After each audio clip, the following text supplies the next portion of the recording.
ಅದಕ್ಕೆ ಬ್ರಹ್ಮ ಬಾಬಾ ಹೇಗಿದ್ರು? ಕುಟೀರದಲ್ಲಿ. ಬ್ರಹ್ಮ ಬಾಬಾ ಎಲ್ಲಿದ್ರು? ಚಿಕ್ಕ ಒಂದು ಶೀಟಿನ ರೂಮಲ್ಲಿದ್ರು. ಇವತ್ತು ನೀವೆಲ್ಲ ಏನು ಬಾಬುನ ಒಂದು ಮೌಂಟ್ ಆಬುಗೆ ಮಧುಬನಕ್ಕೆ ಹೋಗ್ತೀವಿ, ಪಾಂಡವ ಭವನಕ್ಕೆ ಹೋಗ್ತೀವಿ, ಅಲ್ಲಿ ನಾವು ಕುಟೀರವನ್ನ ನೋಡ್ತೀವಿ. ಅದು ಬಾಬಾಜಿ ಕುಟೀರ ಅಲ್ಲ, ಆ ಸ್ಥಾನ ಅಷ್ಟೇನೆ. ಈಚಲ್ ಮರದೇನ್ ಕರೆಗಳಿರುತ್ತೆ ನೋಡಿ, ಅದನ್ನ ಸುತ್ತಲೂ ಹಾಕ್ಬಿಟ್ಟು ಮೇಲೆ ಒಂದು ಹಾಕ್ಬಿಟ್ಟು ಬಾಬಾ ಅಲ್ಲಿ ಕುತ್ಕೊಂಡು ತಪಸ್ಸು. ಬಾಬನ್ ರೂಮ್ ನಾವೇನ್ ನೋಡ್ತೀವಿ ಅದಷ್ಟು ದೊಡ್ಡದಾಗೂ ಇರ್ಲಿಲ್ಲ. ಅಲ್ಲಿ ಒಂದೇ ಒಂದು ಸಿಂಗಲ್ ಸೋಫಾ ಹಾಕಿರ್ತಾರೆ, ಆ ಸೋಫಾದವರೆಗೂ ಅಷ್ಟೇನೆ ಬಾಬನ್ ರೂಮ್. ಅಲ್ಲಿ ಏನಿತ್ತು ಅಂದ್ರೆ ಟಿನ್ ಶೀಟ್ ಇತ್ತು.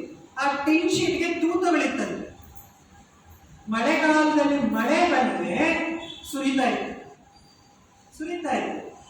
ಅಲ್ಲಿ ಇಲ್ಲಿ ಎಲ್ಲಾನು ಲೋಟಗಳು, ಬಿಂದಿಗೆಗಳು ಇರೋದು. ಅಂದ್ರೆ ಬಾಬನಲ್ಲಿ ಎಷ್ಟು ಬೇಹದ್ದಿನ ವಿರಾಗ್ತಿ. ಬಿಲ್ಡಿಂಗ್ಸ್ ಆಗ್ತಾ ಇತ್ತು. ಬಾಬಾ ಯಾಕೆ ಹೋಗಿ ಅಲ್ಲಿ ಇರ್ಲಿಲ್ಲ? ಬಾಬಾ ಹೇಳಿದ್ರು ಮಕ್ಕಳಿಗೋಸ್ಕರ ಅಷ್ಟೇನೆ.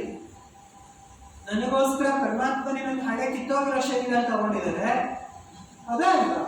ಹಳೆ ಚಪ್ಲಿನ್ ತಗೊಂಡಿದ್ದಾರೆ ಅಂತ ಇದ್ರು ಬಾಬಾ, ಲಾಂಗ್ ಬೂಟನ್ ತಗೊಂಡಿದ್ದಾರೆ ಬಾಬಾ. ನಾನೇನು ಹೋಗಂತ ಮಾಡಲು ಸಾಧ್ಯ? ಭೋಗ ವಿಲಾಸಗಳನ್ನ ತಂದೆ ತ್ಯಾಗ ಮಾಡಿದ್ರು. ಕರೆಕ್ಟಾ? ಸೊ ಅದಕ್ಕೆ ಬಾಬಾ ಏನ್ ಹೇಳ್ತಾ ಇದ್ರೆ, ವಿಲಾಸಿ ಜೀವನ ನನ್ನ ತಪಸ್ಸನ್ನ ನಾಶ ಮಾಡುತ್ತೆ. ಇದು ಸೂಕ್ಷ್ಮವಾಗಿ ಚೆಕಿಂಗ್ ಮಾಡ್ತೀವಿ. ನೆಕ್ಸ್ಟ್ ಕಂಡೀಷನ್ಸ್ ತಾನೆ, ಇದು ಯೋಗ್ಯತೆಗಳು ತಾನೇ ನಾವು ನೋಡ್ತಾ ಇರೋದು. ಸಕಾಶ ಕೊಡೋದಕ್ಕೆ ಯಾರು ಪವಿತ್ರವಾಗಿರ್ತಾರೆ ಅದೇ ಸಕಾಶ ಕೊಡೋದು ಸರ್. ಯಾಕೆ? ಪವಿತ್ರತೆ ಏನಿದೆ ಅದೇ ಆತ್ಮೀಯತೆಗೆ ಆಧಾರ ಆಗಿದೆ, ಆತ್ಮೀಯತೆಗೆ ಬೀಜ ಆಗಿದೆ, ಪವಿತ್ರತೆಗೆ ಮರ್ಯಾದೆ ಆಗಿದೆ, ಪವಿತ್ರತೆಗೆ ಶೃಂಗಾರ ಆಗಿದೆ. ಯಾವುದೊಂದು ಬ್ರಾಹ್ಮಣ ಜೀವನದ್ದು. ಹೌದಾ? ಬ್ರಾಹ್ಮಣ ಜೀವನದ ಶೃಂಗಾರ ಏನು? ಪವಿತ್ರತೆ. ಬ್ರಾಹ್ಮಣ ಜೀವನದ ಮರ್ಯಾದೆ ಏನು? ಪವಿತ್ರತೆ. ಬ್ರಾಹ್ಮಣ ಜೀವನದ ಕಂಪನ ಏನು? ಪವಿತ್ರತೆ. ಹೌದಾ? ಸೊ ಆಮೇಲೆ ನೀವು ಪವಿತ್ರವಾಗಿದ್ದೀರಾ. ಯಾಕೆ? ನಿಮ್ಮ 5 ಸ್ವರೂಪನು ಪವಿತ್ರ. ಯಾವ್ದು 5 ಸ್ವರೂಪ? ನಮ್ಮ ಅನಾದಿ ಸ್ವರೂಪ ಪವಿತ್ರ, ನಮ್ಮ ಆದಿ ಸ್ವರೂಪ ಪವಿತ್ರ, ನಮ್ಮ ಮಧ್ಯ ಪೂಜ್ಯ ಕಾಲದ ಪೂಜ್ಯ ಸ್ವರೂಪ ಪವಿತ್ರ, ನಮ್ಮ ಬ್ರಾಹ್ಮಣ ಸ್ವರೂಪ ಪವಿತ್ರ, ನಮ್ಮ ಫರಿಷ್ಠಾ ಸ್ವರೂಪ ಪವಿತ್ರ. ಕರೆಕ್ಟಾ? ನೆಕ್ಸ್ಟ್ ಬಾಬಾ ಹೇಳ್ತಾರೆ, ಯಾವಾಗ ಬ್ರಾಹ್ಮಣ ಜೀವನದಲ್ಲಿ ಬದುಕಿರ್ಬೇಕು ಅಲ್ಲಿವರೆಗೂ ಸಂಪೂರ್ಣ ಪವಿತ್ರರಾಗಿರ್ಬೇಕು. ಪವಿತ್ರರಲ್ಲ, ಸಂಪೂರ್ಣ ಪವಿತ್ರರು.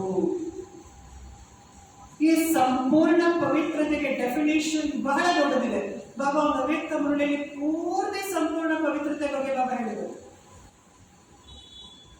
ನೆಕ್ಸ್ಟ್ ಬಾಬಾ ಹೇಳ್ತಾರೆ, ಸ್ವಪ್ನ ಮಾತ್ರವೂ ಕೂಡ ಅಪವಿತ್ರತೆಯ ಸಂಕಲ್ಪ ಬರಬಾರದು.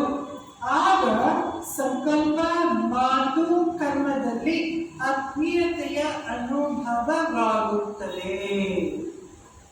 ಸಕಾಶ ಕೊಡೋದಕ್ಕೆ ಕಂಡೀಷನ್ ಏನು ಅಂದ್ರೆ ಆತ್ಮೀಯತೆ ಇರಬೇಕು. ಇಲ್ಲಿ ಆ ಆತ್ಮೀಯತೆಗೆ ಆಧಾರ ಏನು?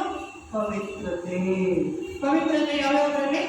ನನ್ನ ಸಂಕಲ್ಪದಲ್ಲಿ, ನನ್ನ ಮಾತಿನಲ್ಲಿ, ನನ್ನ ಕರ್ಮದಲ್ಲಿ.